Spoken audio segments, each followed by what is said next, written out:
अगर हम जीत जाते तो आज जो आपको पिक्चर दिख रहा है मुंबई में वो नहीं दिखता। फिर भी बीजेपी और शिंदे के पास सिर्फ 4 का बहुमत है। तो हम आपको मुंबई अडानी के जेब में नहीं डालने देंगे, या ठेकेदारों का राज आप लाना चाहते हो यहाँ, वो हम नहीं लाने देंगे। लेकिन हमारे पार्टी में कुछ जयचंद थे, अगर वो जयचंद नहीं पैदा होते तो भारतीय जनता पार्टी के 100 पुरखों की भी यहाँ तादाद आती, तो भी यहाँ मुंबई में बीजेपी का मेयर नहीं बन सकता था। बात ऐसे एमएनएस के जोर की बात छोड़ दीजिए। हम सभी ने कोशिश की कि एमएनएस की भी सीटें बढ़े। एमएनएस को 6 सीटें मिले, उनके बहुत सी सीटें बहुत कम मार्जिन से हार गए। शिवसेना की लगभग 12-13 सीटें ऐसी है जो हम बहुत ही स्लाइट मार्जिन या 50-100 वोट से हार गए हैं। अगर हम जीत जाते तो आज जो आपको पिक्चर दिख रहा है मुंबई में वो नहीं दिखता। फिर भी बीजेपी और शिंदे के पास सिर्फ 4 का बहुमत है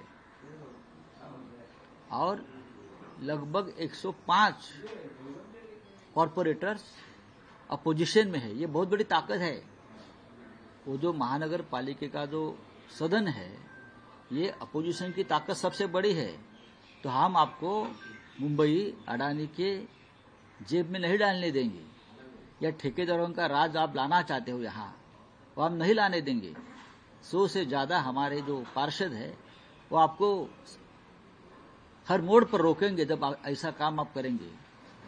बहुत बड़ी ताकत है ये। ठीक है, मेयर नहीं, लेकिन हमारे पार्टी में कुछ जयचंद थे, अगर वो जयचंद नहीं पैदा होते तो भारतीय जनता पार्टी के 100 पुरखों की भी यहाँ तादाद आती, तो भी यहाँ मुंबई में बीजेपी का मेयर नहीं बन सकता था। किसी तरह से कोशिश की जाएगी आपकी पार्टी का मेयर बने, जोड़ तोड़? नहीं, हम अभी कुछ नहीं करेंगे।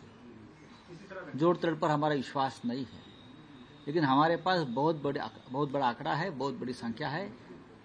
अपोजिशन के पास एक ऐसा आंकड़ा है, हम कभी भी तख्तापलट कर सकते हैं, लेकिन हम डेमोक्रेसी का आदर करते हैं, लोकतंत्र का आदर करते हैं। कैलकुलेशन कहाँ मिस जजमेंट होगा? नहीं, हमारे 10 या 12 से ज्यादा जो हमारी सीटें हैं वो बहुत कम मार्जिन से हार गए।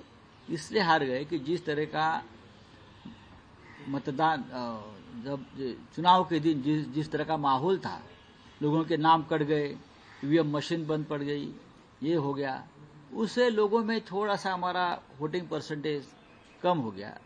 नहीं तो हम जरूर जीत जाते। और सर, जिस तरह से देवेंद्र फडणवीस की जो छवि बन के सामने आई है विकास पुरुष की, कहीं ना कहीं उसका फायदा होते हुए नजर आया है। अब उनके दिमाग में प्रधानमंत्री बनने का ख्वाब है। दिल्ली में जाकर प्रधानमंत्री की कुर्सी पर विराजमान होने का जो उनका जो ख्वाब है, उस दिशा में वो जा रहे हैं।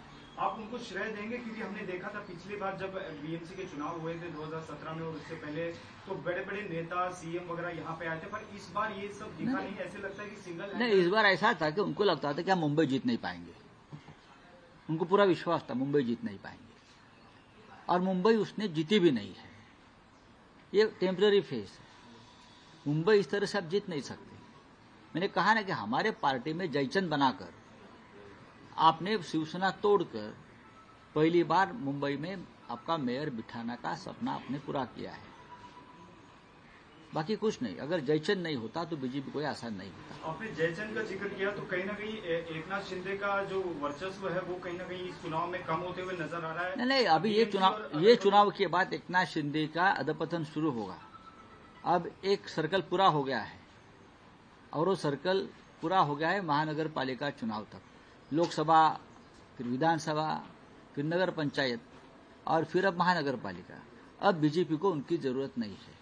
और सर, एक और सवाल है, पीएमसी और पिंपरी चिंचवड के बाद जो नतीजे आए हैं, शरद पवार और अजीत पवार को काफी सेटबैक वहां देखने में आया, क्योंकि एक पूरा वन साइडेड दिखाई दिया है। तो अभी जो मर्जर की जो अटकलें हैं, आज एक ही साथ मंच भी शेयर कर रहे हैं बारामती में। हो सकता है कि आज देखिए, उनके पार्टी में वो लोग क्या निर्णय लेंगे उसके ऊपर मेरा मत व्यक्त कर। आकलन किस तरह से रहेगा इसको आने वाले दिनों में? किस तरह से महाविकास आघाड़ी या फिर जो अपोजिशन का एक जो धड़ा है वो? देखिए, अजीत पवार ज्यादा दिन तक सत्ता में नहीं रह सकते, इतना मैं कहूंगा। जिस तरह का माहौल पुणे और पिंपरी चिंचवड में सरकार के खिलाफ बनाया था, देवेंद्र जी के खिलाफ बनाया था, तो भारतीय जनता पार्टी के मन में अजीत पवार के लिए खटास है, एक गुस्सा है। ज्यादा दिन तक अजीत पवार मुझे नहीं लगता है कि सत्ता में बैठेंगे। वो फिर उनकी घर वापसी होगी और दोनों पार्टी एक साथ, चाहे मर्जर हो या एक साथ वो काम करेंगे, ऐसा मुझे लगता है। और सिंधे को भी जाना पड़ेगा, क्योंकि अगला विधानसभा का चुनाव भारतीय जनता पार्टी सिंधे के साथ लड़ने नहीं जा रही है, शायद लोकसभा भी। आपने अगले विधानसभा का जिक्र किया, आप लोग का किस तरह से कैलकुलेशन होगा यूबीडी शिवसेना और एमएनएस आने वाले अभी देखो, आज नतीजे आए हैं। एक दो दिन में राज साहब, उद्धव साहब, हम सब लोग बैठेंगे। ये फैमिली मैटर है, शायद आज भी हम उनसे मिल सकते हैं, उनसे बात करेंगे ना। हमारे बड़े नेता है तो उनसे बात करेंगे। जेपी के चुनाव साथ में लड़ेंगे, जिला परिषद के जो अभी देखेंगे, जिला परिषद के आएंगे चले जाएंगे।